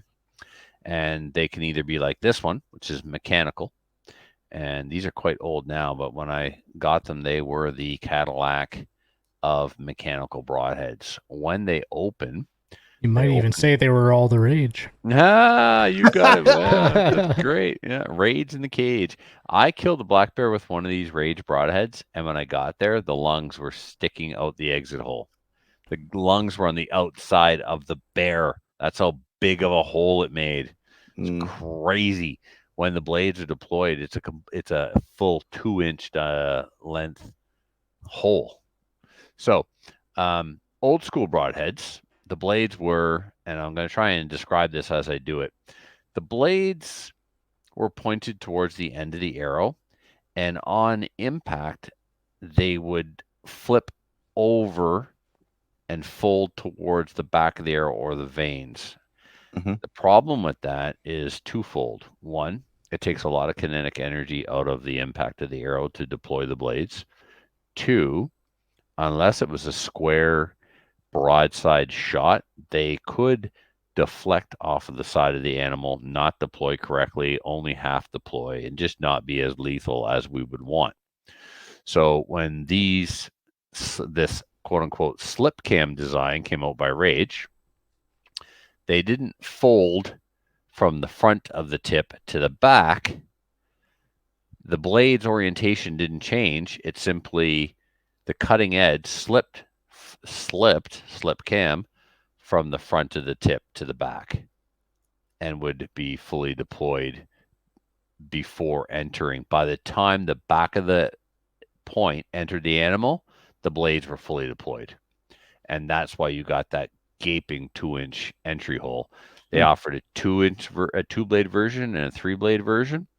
So they're the only mechanical that I ever used, and probably the only one I will ever use because they work and I don't need to reinvent the wheel. The archery market is horrible at reintroducing new gear for the gear whores who think they will get better by buying new equipment rather than getting good coaching and practicing and learning how to shoot. Well, I just need better sights. I just need better this. I just need better that. No, you just need to learn how to shoot, man. The other cool thing about when it comes to broadheads, though, Trevor, like one of the things that some broadheads shoot like target points, some of them don't, and some of them are really bad. So broadhead tuning is a whole mystical art, and what that means is getting your arrow with a broadhead to fly the same and impact the point of aim and point of impact to be the same with your broadhead as it with your field point or your target point. So hunting arrows, typically the points unscrew from the end of the shaft. This one doesn't want to, but that's fine. So that you can put practice points on so that you could, not destroy your broadheads. Just one sec. Or your target. Yeah, even if you get points, I use them with like a big bag that's full of a bunch of poly wrap. And I shoot target points at that thing, and they come out so easy. And I get lots of target shots at that. It's not hard. I got a foam block. I shoot that with my broadheads when I need to make sure that they're hitting the right spot. But even like that foam block, the broadheads chew them up. And it's that foam block has a lifespan to it. And it's not very many hits. No, it's not. No, you don't spend a lot of time. Like, so if you buy a pack of fixed blade broadheads, you're going to sacrifice one to sight in with. You're going to shoot that same arrow over and over, and you might move the broadhead from arrow to arrow to make sure the arrows are good. That's a good practice. In case there's a problem with one of your arrows, you wouldn't know it unless you shot it. Anyway, these rage broadheads, they come with a practice point, and the point of aim, point of impact with this practice point is identical to the point of aim, point of impact with the actual killing broadhead, right? And the point of aim, point of impact with these practice tips is virtually identical to if you had sighted in with practice points. So another reason why rage is all the rage, as Kyle said. Fixed broadheads are the reason why we have a thing called drop away arrow rests. Fixed broadheads often would be so far off from your field points and not group well because the blades in the broadhead were acting as fins, wings, and steering the arrow. So vanes kept getting bigger and bigger because it was just easier to correct the flight of the arrow and stabilize it with going with bigger vanes. Vanes are these things in the back of the arrow. They're either called vanes or feathers or fletching. And so if it's a feather, it's actually a feather. And if it's made from plastic material like this, then it's referred to as fletching or a vane. So they kept getting bigger and bigger, and then they were contacting the arrow rest and causing the arrow to kick off to the side. So they designed a rest that would drop out of the way as you fired the bow. It's a thing for someone who can't tune, or it's a shortcut. It's an easy way to get the arrow to fly. Or they've been using the whisker biscuits and that where they just goes through. Right. And which is what I use. I like a whisker biscuit because the whisker biscuit is an arrow rest that is made of these little fibery whiskers, and the arrow sits on top of that and it's completely contained within these whiskers, and the arrow vanes pass through when the bow is fired. So that would look like this. The arrow is fired and the vanes slip through. There's two different colored whiskers. There's black and then brown, and the black is a little stiffer and supports the arrow, and the brown ones are a little lighter. So the arrow zips through those whiskers. It has one very serious drawback, and that is it will slow the speed of your bow down by a full 10 feet per second, maybe more. Your mileage may vary. If you know that, you plan accordingly and you get a bow that is uber fast. If you don't have a uber fast bow, you can't afford to lose 10 feet per second. Don't use a whisker biscuit. I like a whisker biscuit because with my draw length and that bow and that draw weight and those arrows, 10 feet per second doesn't mean nothing to me. I sight in accordingly. I've got my sight marks. I know where the arrow is going to impact. Use I like that. rangefinder. I can keep the arrow knocked as I'm Yes. walking out to my Yes. blind, and as I'm like sitting there at the blind, and it's That's not going right. to fall off. That's right. Now, there's a couple of drop away arrow rests that used to be on the market. I have not shopped for archery equipment in, well, 8 years. But there's a drop away arrow rest on the market where you would put the arrow on the bow and flick the rest up with your thumb. Yeah, that's And- the ripcord. I have that on mine. Ripcord, that's right. I got one downstairs in a toolbox. And the beauty of the ripcord was it gave you the drop away rest, but it also gave you I could knock an arrow, flick the arrow rest up, and now the arrow is contained and captured and won't fall off the bow as I'm walking from the truck to the stand.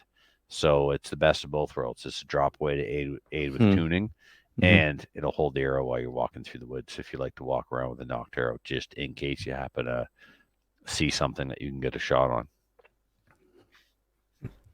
What else we got here? I'd actually like to add my personal opinion on the broadhead thing, like the rages. Yes, yeah, I forgot to talk about fixed blade. First bear I Yeah. ever took was with fixed blade. I love first fixed and blade, only but- bear I ever took was fixed blade. I've taken a moose with a rage. Well, it took about 3 of them, but Uh-oh. that leads into my opinion on fixed blades versus mechanical, and it's not just a one or the other. I think like the rages, if you're shooting something like a deer, they're great. Yeah. If you're going after bigger animals, like potentially bears, kind of like that crossing point, or like an elk or a moose, you need that heft and that strength. Yeah. Behind you it. don't Did you want not get? your- Did you not get the penetration that you needed on that moose? You Kyle? probably didn't get the No. blades to deploy, right? No, Or well, they deployed. bone. They deployed, but even like the ribs just mangled the blades right up. I could see They that. don't have the strength where a mechanical, or not mechanical, a fixed is quite could literally actually- fixed. and it could drive through the shoulder blade if you needed to, providing you were right situation. Right. I didn't even think I about the s- ribs. I mean, I still would never try and shoot through a shoulder blade. Oh no, but, I wouldn't try to. No. but you're going to be your chances of success with a fixed blade broadhead are exponentially higher than with a mechanical blade for sure, because the blades will fail. Yeah. There was a G5 a couple of years ago that was most fixed blade broadheads. You can dismantle them and replace the blades after they've been used. So you got a fresh set of blades. So their blades are fixed, but the broadhead is made of multiple parts that you assemble. Okay. Well, G5 had a completely machined unit. There was no replaceable blades, no possible way anything could break. It was super cool. It was the Montec. That's what I got. G5 That's what I Montec. have. Yeah, Yeah. and that's what I killed my second moose with a Montec. And then just recently, I actually Oh, went yeah, to they're there. Iron Wills. Oh, I'm looking those up. And also by Iron Wills, G5? I think, in my opinion, are like the cat's G5, ass. Iron Wills. No, the brand is Iron Will. They're Oh, not. the brand is Iron Will. Yeah, and your 2-inch cutting Yeah. diameter, you can get that. I'm pretty sure you can get that in an Iron Will fixed blade. Oh, yeah. Look at that. Oh, it's I like an see old they timey have style. Yeah, Well, they but have, old timey with new technology. two and- blade. Yeah, like that's. I had now I didn't go to the super heavy ones, but I 120 think I had 125s or 100s. But I shot a bear with the Iron Will. They were the solid single chamfer. Yeah. And like the heart, well, I was very sad because Destroyed those it. ones. Oh, Well, yeah, man. the heart was just liquid. The black bear that I took with my first black bear, I shot him 65-pound bow, 125 grain Rage Striker 3-blade fixed blade, quartering away, went across his chest, heart, lungs. Then I love this. Out his armpit, exited his armpit, entered his shoulder. So I had an exit wound in his armpit and a new entry wound in his shoulder, and it blasted through the shoulder joint. Ooh. Easton ACC arrow, so aluminum tube on the inside wrapped in carbon. Okay. Man, like that should have been enough to make me never want to use anything other than fixed blade ever again, because I don't know. So that leads me to another question for you, Trevor. Do you subscribe to the Ashby principle, where weight over speed of your arrow? I like a balance. I don't want too fast, and I don't want too heavy. There's a happy medium in there after a while. Like too fast. Yeah, it shoots flat, but it's like 9 versus 45, right? Just shoot them with 40. So an arrow that's too fast may not do the damage and is not a forgiving arrow as far as accuracy is concerned, and it can be susceptible to technique and form flaw and stuff. My target arrow, the point on my target arrow weighs more than my entire 3D arrow combined. My 3D arrow is built light and fast because if that's a 27-yard shot instead of a 25-yard shot, it won't matter. The arrow is so flat. The arrow is completely flat, almost completely flat from 20 to 27 anyway on my current setup.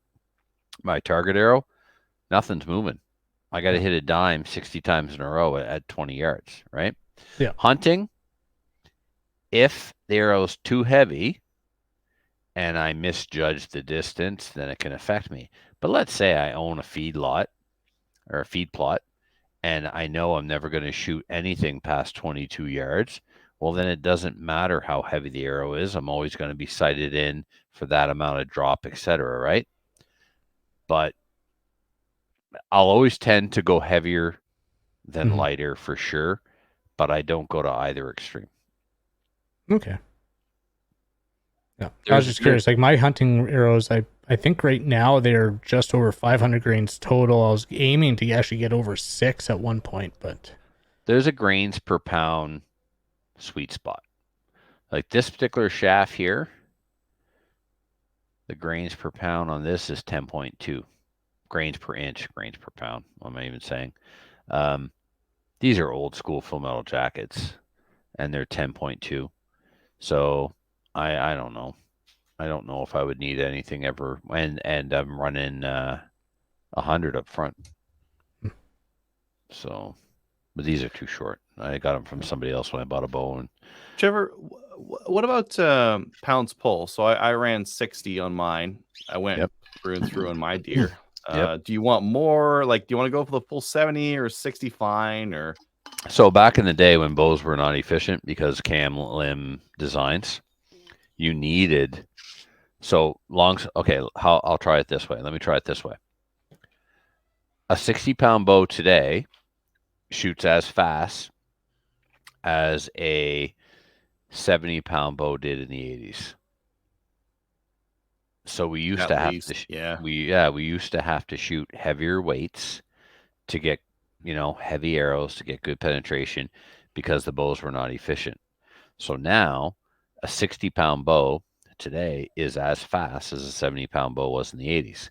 And unless you're going for a Cape Buffalo, like 60 pounds with the right setup is going to kill anything in North America. Now, I know like Rogan's a big bow hunter, and dude either has an 80 or a 90-pound bow. If I tried to pull a 90-pound bow, I'd blow my arsehole right out my pants. I don't know how. Well, he's going for something different. But he does elk, but at the same time, I don't know if he's just saying that or if he's probably going to have it turned down. Well, this is where I'm going. Rogan is no giant. He's like 5'6" or whatever, right? he's a brute. He's big and he's strong, but he's got these cute little hobbit arms on him. So he doesn't have a 30-inch pull.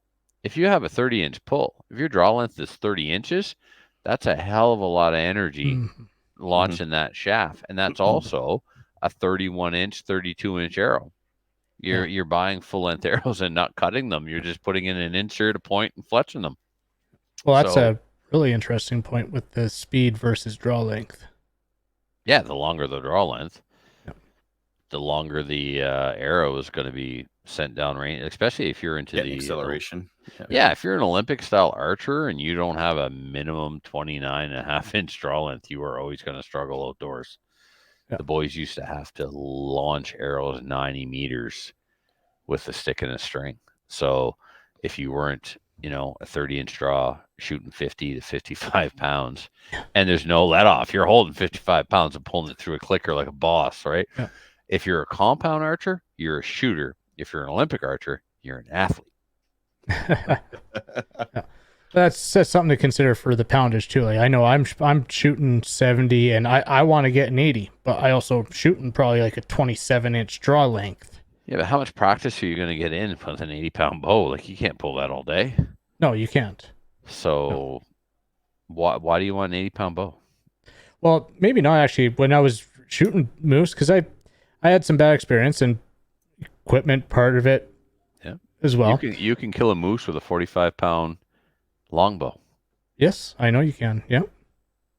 I'm not about to do it because I don't shoot my longbow near enough. Right. That but I need to. So if you can do it with a 45-pound longbow. Also more forgiving on distance. Now I'm not talking about taking a 70-yard shot.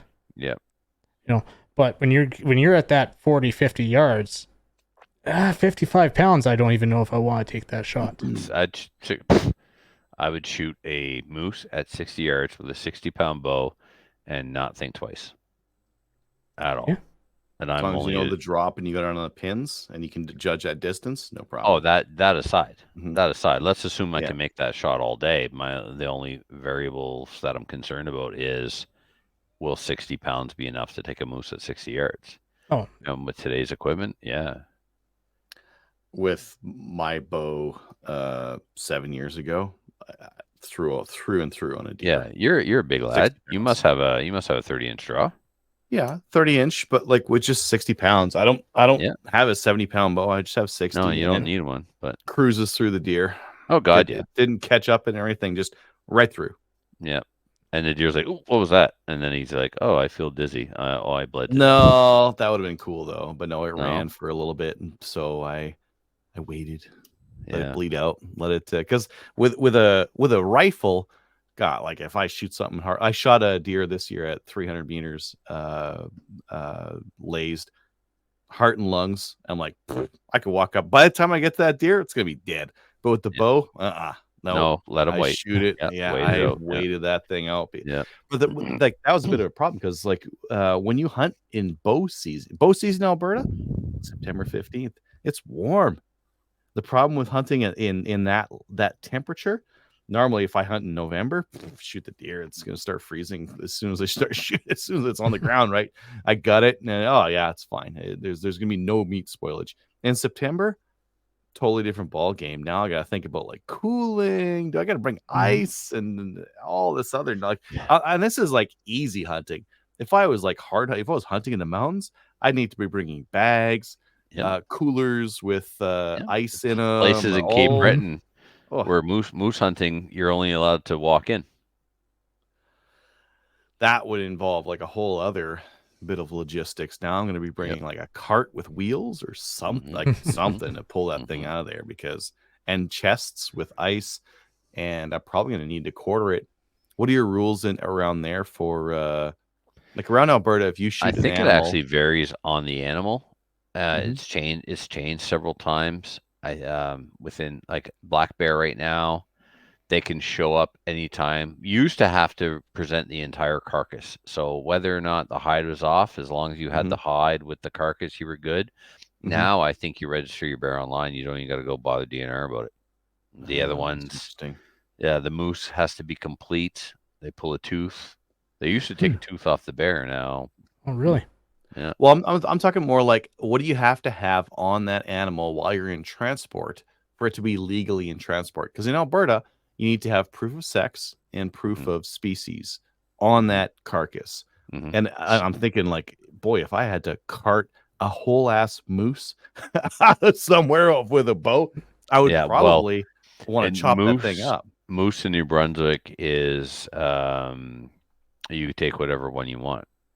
You get a bull or a cow, it doesn't matter. So if the moose is gutted, I mean, the bulls are going to have antlers on them, so it won't Yeah. matter. Well, see, so in Alberta, that's not good enough. You need to have testicle.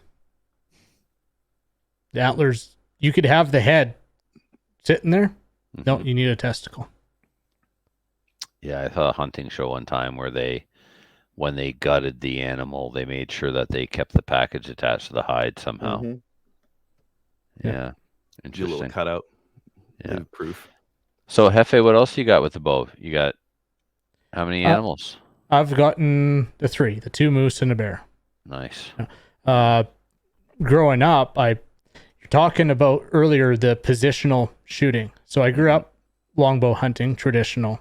Mhm. That's what I did all through growing up. And we would go out stump shooting, practicing different positions. But the one position I didn't practice was because I shoot right-handed, so left foot forward. I didn't practice right foot forward. Did your boyfriend? It's traditional. It's a real man sport. Oh, okay, yeah. Your boyfriend tell you that? So I had a deer come crash down on the right side, and I don't know, I think it was 15, 16 at the time, and I didn't take the shot. He was not 15 yards from me, but I didn't take the shot because I hadn't practiced it. But it just goes to show, practice the positions. Do you know how many people would have taken that shot and risked? Oh man, they don't care. Oh, Yeah. so Just ruin bad. the animal. Yeah, but that would be a hard one. Yeah, That would be a really hard one. next time we went out stump shooting, I tried it, and it eased my mind because I was like, no, I shouldn't have made that because I didn't hit the stump that I was shooting at. Perfect. So stump shooting is a blast, and I've done it when I first moved home from university and got into archery. I had a couple of traditional bows, and I was on my family's 65-acre homestead, and there was like a wood lot and fields and stuff. And yeah, man, I put a back quiver on with a bunch of wooden arrows. My favorite traditional bow at the time was the Browning Wasp. It's kind of a short bow, recurve. I never had one past 45 pounds. So stump shooting is exactly what it sounds like. You walk through the woods, you pick out a rotten stump, and you try and hit it from where you're standing, and it's great. Like there's there's nothing bad to be said about stump shooting. You're in the woods, you're getting exercise, you're practicing your skill, and you shooting stumps. And if you're stump shooting in the fall, well, every once in a while, one of those stumps has a grouse behind it or something. It's a blast. Yeah. Now, when you were shooting traditional, were you shooting wooden arrows or? Yeah. Yeah, actually, we were making our own Yeah, of course. laminated. We called them hardcore arrows. Okay. But yeah, we were making our own arrows and everything. So funny. There's a couple of traditional shooters that show up at tournaments and like they're group tuning their arrows and doing all this stuff. And I'm like, you're worried about, I mean, I get it. There's nothing better than a group of consistent arrows, but it's like having a perfectly set of match race tires and putting them on an 85 Silverado. Like, yeah. Our tuning consisted of a leather glove and heating up the wood to straighten it out if it got bent. there you go. There you go. Well, we did test the spline and everything for our cock feather and that, but yeah. Oh yeah, especially with a wooden bow, a wooden arrow. Yeah. Shooting off a shelf. Yeah, you want your technology that I'm not even aware of. So okay, so compound. I see here we go. I see the recurve guys at the range every once in a while, and they're happy just to hit their target. But like the compound guys are like punching like that. So the arrow, what has a spine? Okay, so the spine is the stiffness of the shaft and how much it flexes. Okay, think about a stick and a twig. So a twig is short. If you try and flex it, it snaps because when something is short, it's stiff. It doesn't flex. It just breaks. Then you got a long branch, the kind your grandfather used to whip your ass with behind the barn. So that thing flexes and is flexible because it's long, right? So arrows are like that too. There's a back node and a front node, and that's where the arrow flexes around those 2 points. The spine stiffness determines how much it flexes. Okay. Now, on a wooden arrow, you will find somewhere in 360 degrees the stiffest spot of that shaft. And that is where you will put what's called the cock feather. Now, when I teach middle school kids archery, I refer to it as the index vein.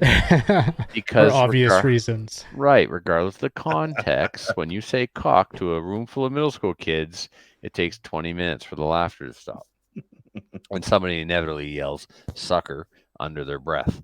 So you see on this arrow, there's a black vein and then 2 yellow veins. So what Kyle does when they take that dozen wooden arrows and they determine which part of the shaft is the spine, the stiffest part, that's where they glue that vein, and it helps with the flex of the arrow and archer's paradox when the arrow flexes around the riser as it leaves the bow.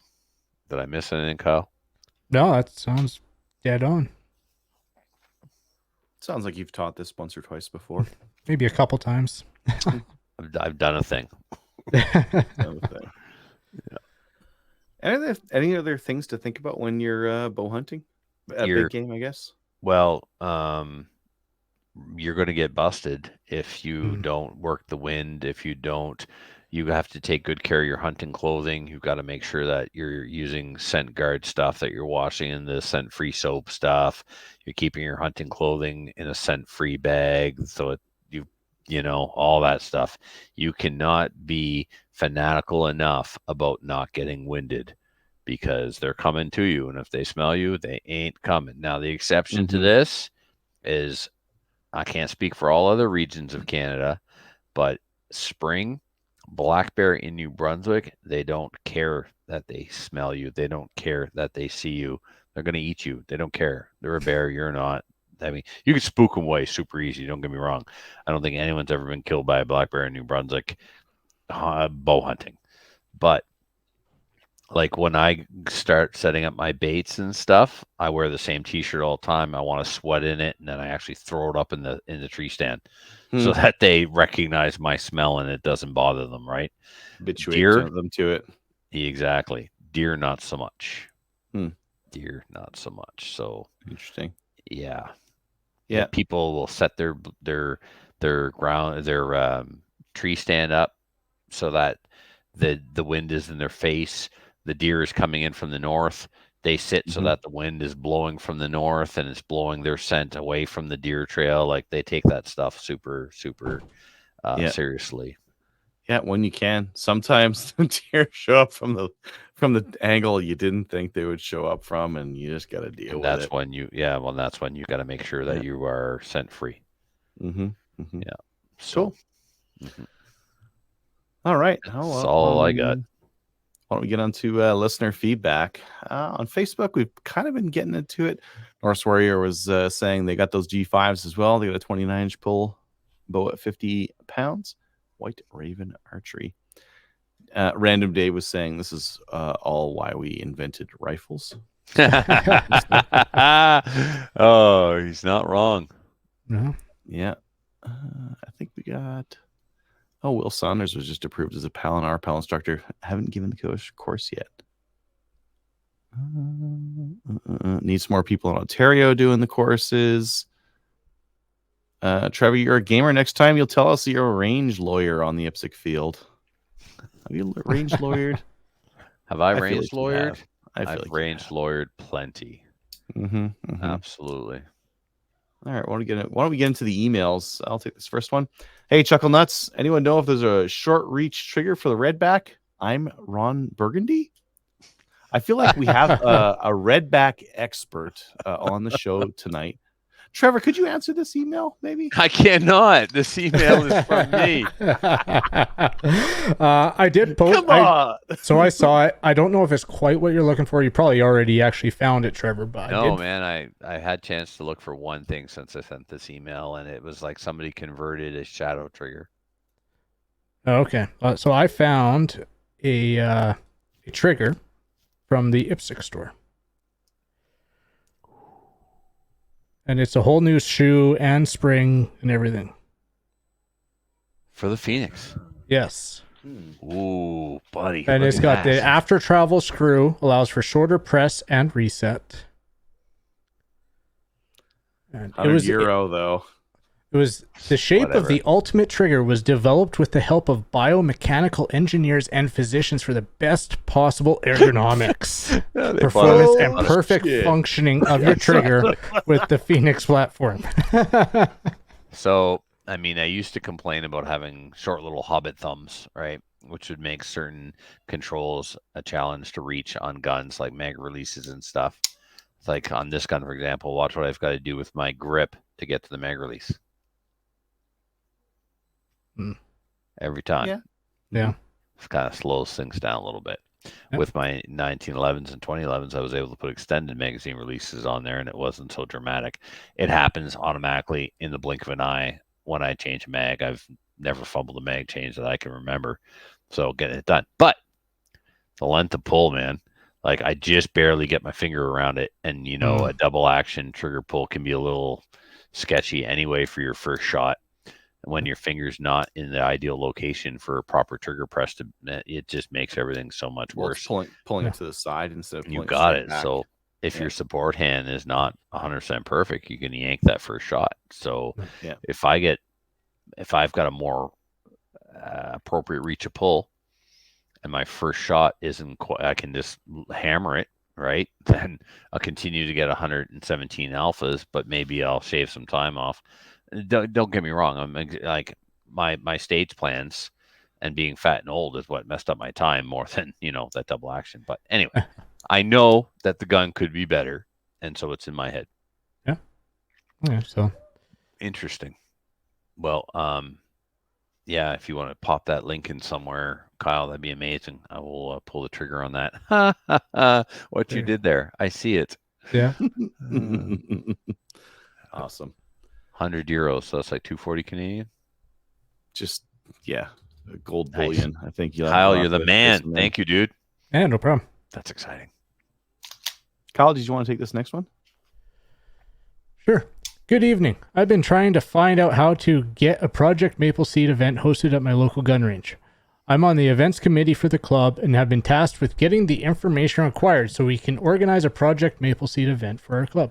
I've been to the Maple Seed website and couldn't find any information on how a club can host a Maple Seed event or get personnel qualified to instruct a Maple Seed event. I submitted an online forum request for information at the end of November and have not heard back. Listening to your podcast weekly and watching your YouTube videos, I recall Kelly and Adriel are both involved with Maple Seed, and I'm hoping that they can point me in the right direction or a contact person to help us host a Maple Seed. Side note, I love the podcast. Slamfire has motivated my interest in competing. Last year, I started the club level 22 precision rifle competitions, and I'm planning to continue that this year and compete in trap as well. Love the content and look forward to it every week. Many thanks, John. So, John, that means that one of us doesn't have our shit together. So, email the show, slamfireradio@gmail.com. And we will... Oh, sorry. With your club name and location, and we will find the relevant shoot boss and forward it to them and reprimand them. Well, reprimanding of some kind, in the middle there, But like, just to be fair, like, Maple Seed gets lots of emails about lots of things, so we definitely want to get your club in there.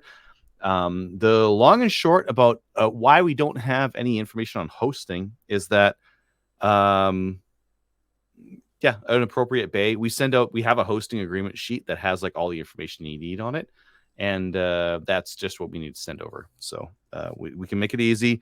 That this is the right time to reach out to us because this is the time when we're scheduling events. So email us, slamfireradio@gmail.com. We'll get it to the right person, and we'll make sure that you get that event for next year. I will take the next one here, and it is doesn't say who it's from. Probably at the end. It's James. James. Started my trip December 15th, driving the truck to Revelstoke, BC to go snowmobiling, and decided to take the long way through the USA. Brought my oldest Ginger Snap River. Okay, that's who it is. We left from New Brunswick and drove 21 hours and got to Anderson, Indiana. Stayed there the night, the next day, and then started driving through Indianapolis, St. Louis, and crossed the Mississippi River to Missouri. And we decided to stop at a Cabela's for a break. My kind of place, AR-15 everywhere. Small AR, mid-size AR, precision AR, in every flavor. Every setup you could think of. Not to mention the little baby handguns in every color and shape. Such a nice place. America, fuck yeah. How about a canoe full of PMags as a stocking stuffer? Hell yeah. What about $11.95 each? Take my credit card. Adriel, Mo, and Kelly, you can all have one in your stocking. Ariel. And not only like Ariel, but Ariel isn't like an Ariel Clay. Kyle, you can go insert a slur here because you can go to your local Cabela's and help yourself. I believe that was Kyle. You can eat a dick. Something like that. Yeah, I'm sure. Yeah. We went to the cache and a local gangbanger was behind 50 rounds and a magazine. He looked at us. We looked at him. I looked at the cashier. We all looked at each other. I was glad to leave. We made it just outside Kansas City, stayed the night, and then went for a drive. So I wear the Kansas City Chiefs, play with the Royals, 2 different stadiums, and then drove through Kansas City, which is what a rundown city. Quite surprising. Then kept on driving, continuing driving, made it all the way to Denver, Colorado. Nice place.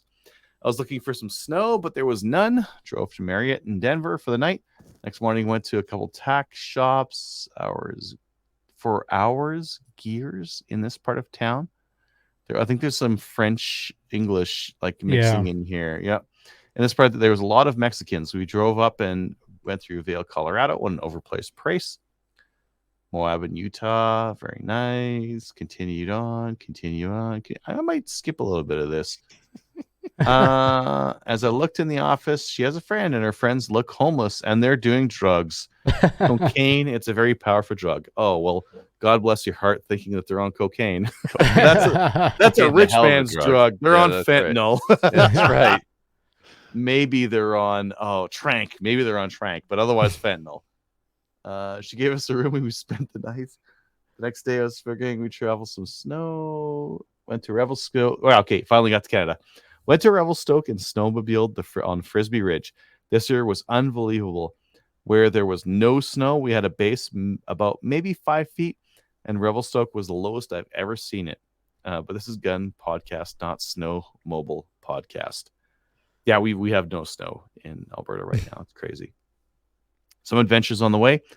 Ran off the road by a transport truck. What's a transport truck? Is it like a semi? Yeah, I'm thinking that's what he's calling an it. 18-wheeler. Okay, yeah, semi truck. A Cadillac with no trunk, bungee cords, holding license plate, and a sheet of Lexan silicones in the sunroof from the inside. What are Lexan silicones? It was a sheet of Lexan attached with silicone. Oh, okay, that makes sense. When James writes, you got to read between the lines. 80 mile per hour speed limit, doing 90 mile per hour and getting passed by everyone. Yeah, yep. That in the US, yeah. Salt Lake City, white knuckle driving through the city on a 12-lane highway, doing 85 for just a 130 to get through. An hour and a half, and absolutely, that's the worst place I've come across in the States. It's Salt Lake City. I hate it. Really? Yeah.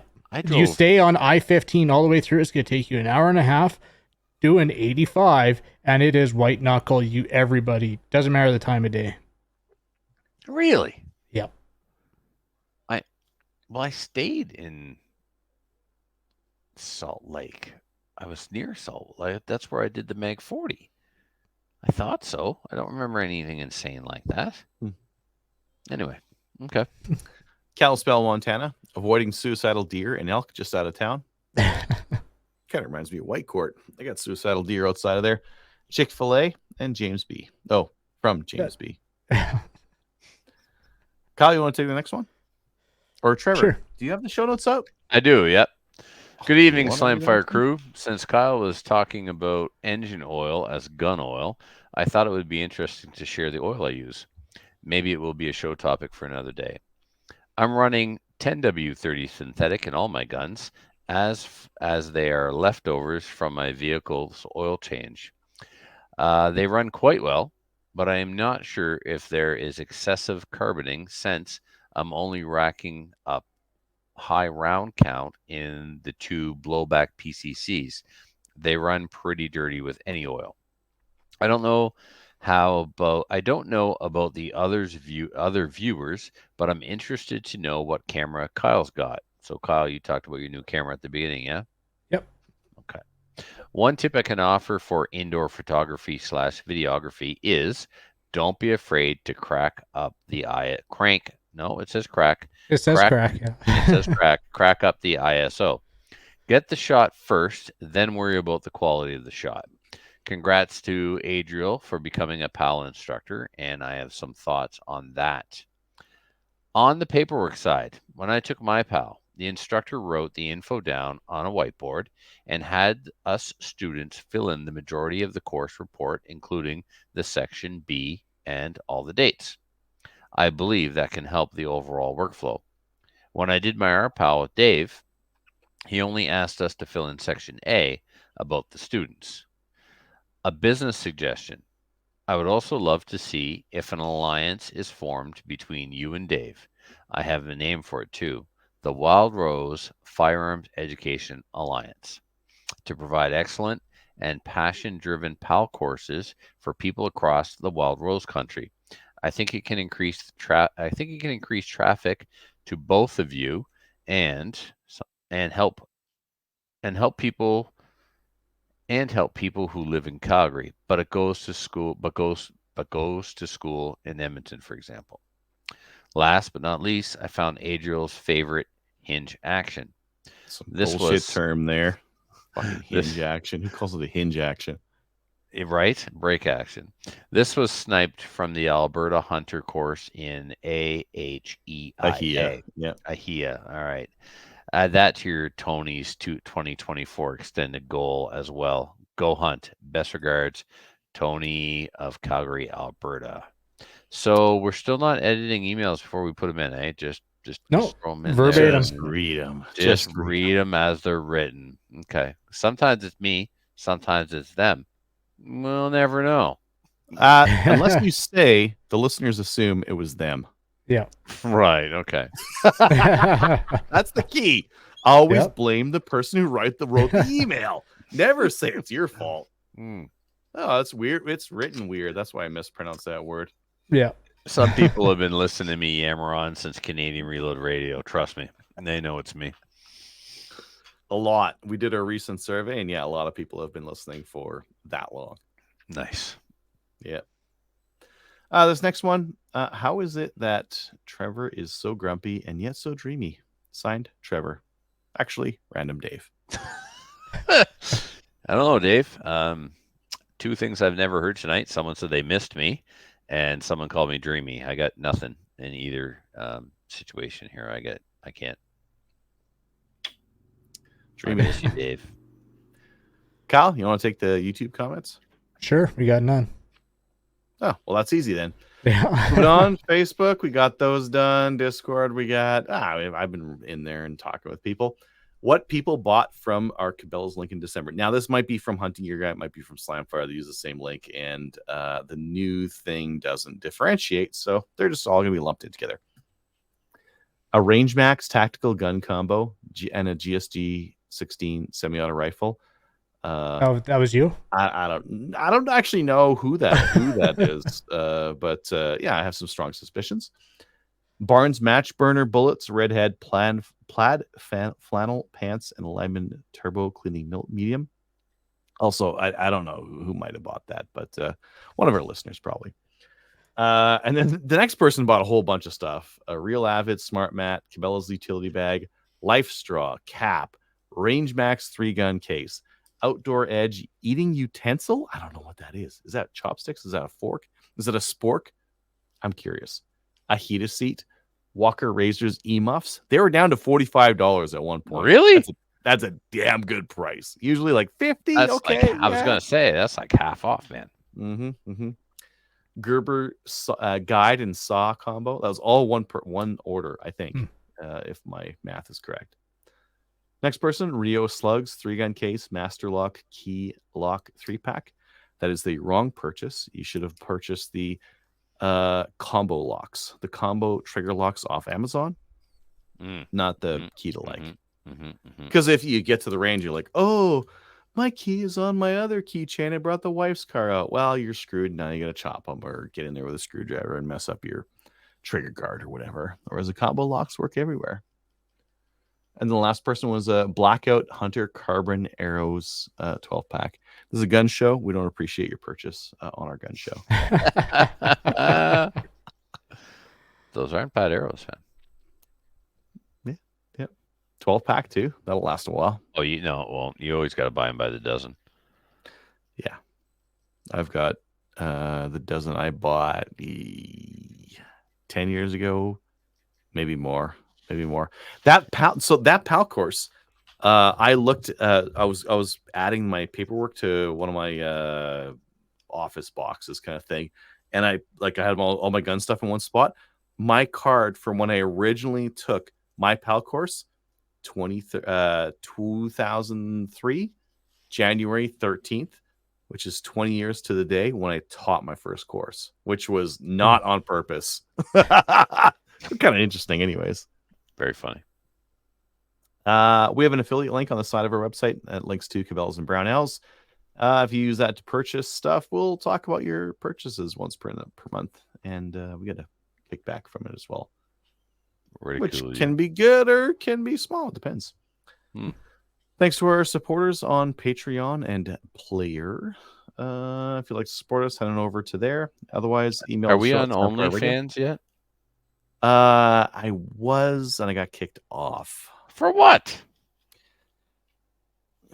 Violent content? I'm not sure. If I was getting slapped or if I was slapping someone, it'd be fine. Yeah, right. You're shoving a cucumber up your ass, no problem. No problem. Weird. The world's a weird place. Can I upload hunting videos to YouTube, or is that a hard no now too? Oh, yeah, you can. Okay, just wondering. It's Meat Eaters. All of them are doing it. Okay. They put their latest seasons on YouTube. So I'll find the video where I smoked that bear chewing. It was literally eating a beaver. When I smoked him while he was on his back legs, and then the lungs through the hole. I'll find that video and post it.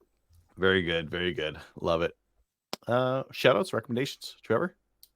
Just to the squad that I was with on Sunday in Dartmouth at the IPSC match, and Richard, who recognized me from the show. That was really neat, and he was a cool guy. So, yeah, shout out to Richard and my squad mates. Cool. Kyle? Shout out to the Lubbock crew for putting on a good match on Saturday, and do another shout out for Kevin for driving. Awesome. I got a shout out to Steven for loaning me the 334 and for finding the cheap bags, because I could not find these anywhere in Canada. So kudos to finding those. Finally, join our Discord server. Watch us on Facebook, YouTube, and Player. Join the CCFR, and we'll see you next week. Later, everyone. Next week. Bye, everybody.